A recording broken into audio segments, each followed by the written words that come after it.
به من هیچ کدومو نگرفته بودم، فهمیدی؟ این همه حرف زدم هیچ کدومو نگرفته بودم. درسته، من واقعا جینیسم، باید بهم تبریک گفت. خیلی واقعا زشته. تولدتون مبارک. 5 آبان امشب تولد مامانه. امروز روز مهمیه، کلا این ماه مهمیه. کوروش، محمد رضا شاه، اشرف پهلوی و مامانم تو این ماه به دنیا اومدن. درسته؟ انشالله ماه آزادی ایران باشه. تولدتون مبارک. این شمع خیلی قشنگه. یه دور دیگه تاریک کن. چقدر قشنگن، هر کدومشون یه رنگین. اینجوری قشنگتر شد. حالا عکس بگیرین از مامان. من دارم فیلم میگیرم. فکر کنم واقعا دارم فیلم میگیرم. حالا بیاین جفتتونم باشین. شما برین، من عکس میگیرم. تو ابد دونه دونه بریم دیگه. گیتا بره. گیتا چشمتو نبند.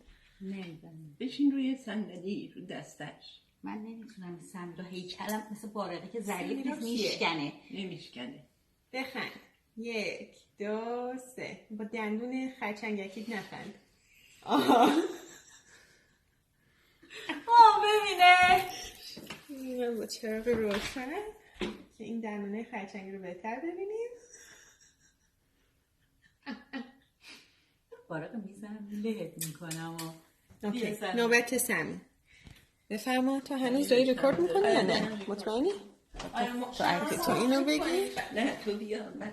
بیا داره شما آب میشه. 1 2 3. حالا پوزتو عوض کن، این نمونه بکن. بالا پایین بکن.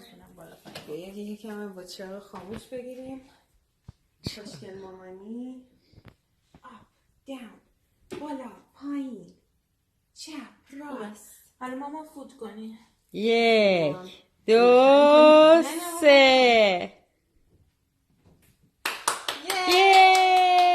آرزو کردیم ها.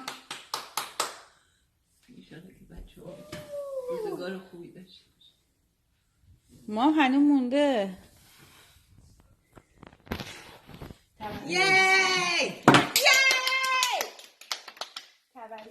تولدت مبارک.